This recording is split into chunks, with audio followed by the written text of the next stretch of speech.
Kali ini beberapa pengalaman gaib pemilik garis tangan simian, penyembuh atau pengalaman yang lain yang berhubungan dengan berteman dengan dunia gaib. Tentu saja tidak semua pemilik garis simian ini mengalami hal yang sama karena belief sistem pikiran, latar belakang keluarga yang berbeda dan juga dari lingkungan yang berbeda. Ini pengalaman. Telah dikatakan bahwa garis simian ini kecenderungan adalah genetik atau keturunan gen dari leluhur biasanya. Kalau kakeknya, neneknya, ayahnya, anaknya juga kecenderungan seperti ini tangannya. Istri saya tangannya simian satu. Sejak SMP dia sering berteman dengan makhluk itu dicari-cari oleh dan pernah berpacaran dengan makhluk yang mengaku pangeran dari lautan dan beberapa tahun dan merasa terganggu karena sudah bertemu dengan saya bersihkan semuanya dan sekarang makhluk-makhluk itu tidak lagi datang dan mengganggunya. Tapi mulai kehidupan yang baru sebagai seorang terapis atau tukang pijat, banyak yang berhasil hamil karena diurut perut atau dengan cara yang berbeda. Jadi umumnya adalah pemilik tangan ini sebagai penyembuh.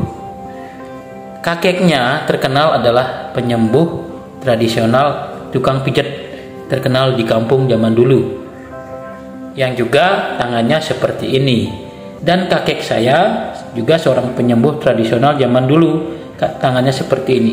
Bapak saya juga tangannya seperti ini, dikenal di kampung memindahkan makhluk halus atau jin di tempat tertentu karena di tempat itu akan didirikan bangunan atau di pohon tertentu akan ditebang dan makhluknya dipindahkan.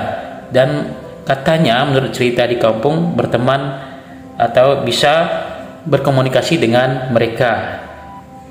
Paman saya juga tangannya seperti ini dan sering dikerjai makhluk-makhluk itu di dalam hutan karena memang tinggalnya dekat di hutan.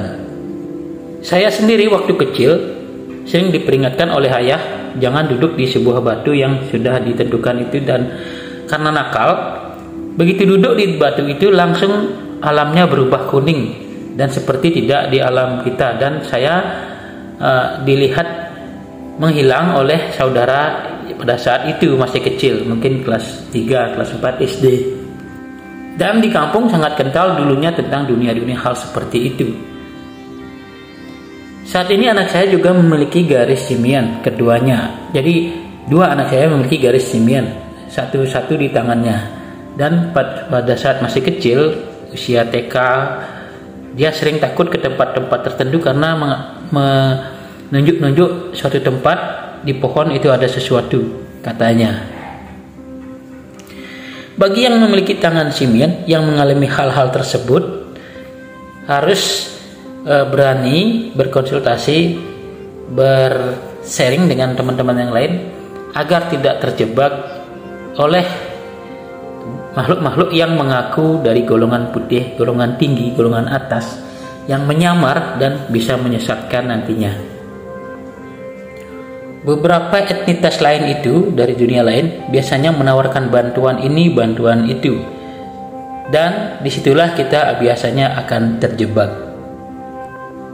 Maka dari itu kita perlu menambah pengetahuan, pembelajaran, dan yang lainnya untuk jangan terlalu atau 100% berada di dunia seperti itu.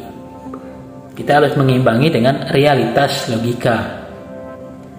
Saat ini saya menjadi terapis atau penyembuh tradisional sekaligus modern karena mengimbangi belajar dengan medis. Jadi walaupun dulu ayah saya adalah seorang penyembuh tradisional murni dengan juga belajar usada atau penyembuhan tradisional yang berdasarkan atas dokter tradisional, yaitu belajar penyembuhan dengan herbal.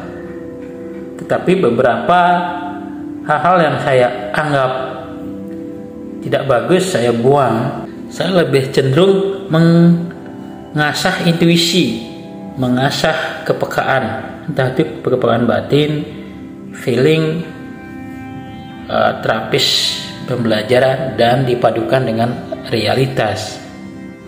Walaupun tidak memungkiri bahwa dunia lain itu ada, namun kecenderungan kita adalah lebih sering berdelusi.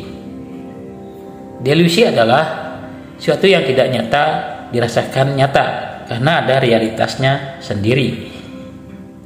Jadi garis simian akan menjadi sangat baik jika dibawa ke hal yang baik, dan bisa menjadi buruk jika dibawa ke hal yang buruk. Seperti ini pisau bermata dua. Biasanya juga akan mengalami sekali dua kali kegagalan, prahara, atau keterpurukan sebelum bangkit dan sukses, atau maju dua kali lebih maju dari yang lainnya. Jadi ada yang komentar garis simian biasa saja, tidak ada hal apapun seperti garis-garis yang lainnya. Ya, memang terjadi seperti itu karena ada yang mengalami, ada yang tidak. Karena latar belakang kehidupan, belief sistem pikiran itu berbeda setiap orang. Orang realitas tentu saja tidak akan mengalami hal-hal yang tidak real. Walaupun terkadang ada getaran itu mungkin diabaikan. Jadi bagi yang tidak mengalami hal apapun, tidak usah dicari-cari, tidak usah menggunakan membebani pikiran dengan hal-hal yang lain. Kalau sudah tidak ada, ya biarkan saja. Jalani hidup seperti mengalir dengan kuasa Sang Pencipta. 80% komentar yang memiliki garis ini mengalami hal yang sama. Karena ada di saya akun YouTube yang lain juga membahas hal yang sama, banyak komentar dengan menyetujui kasus-kasus yang dipaparkan. Ada satu dua yang menyangkal karena memang benar mungkin tidak mengalami hal apapun. Untuk diketahui bahwa hidup banyak faktor yang berpengaruh, selain juga kelahiran, juga didikan dan keyakinan, kepercayaan, dan juga pergaulan. Lingkungan sangat menentukan. Orang yang dilahirkan kembar sekalipun di hari yang sama akan memiliki nasib yang berbeda, dan jika dia dirawat di tempat yang berbeda, dibesarkan oleh orang yang berbeda.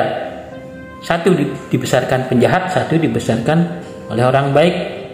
Nah, maka jalur kehidupannya bisa berbeda walaupun dia di lahir yang sama.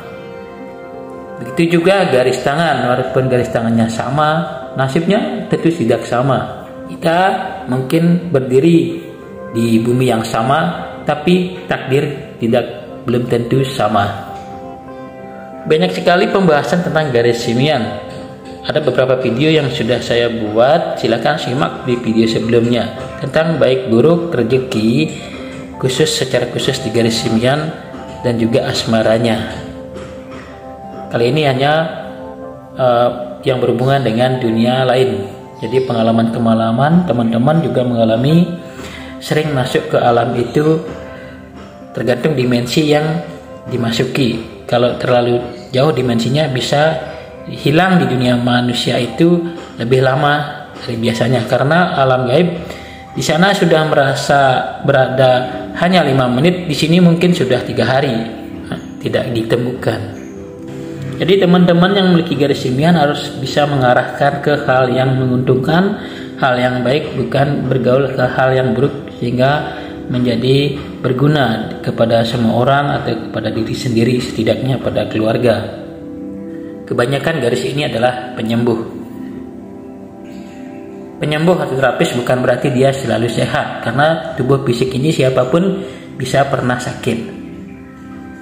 Jadi begitu ceritanya pemilik garis tangan simian yang pernah berhubungan dengan etnitas lain, seperti contohnya istri saya yang pernah lama berkomunikasi dengan makhluk-makhluk itu, walaupun di antara setengah sadar atau kesadarannya menurun.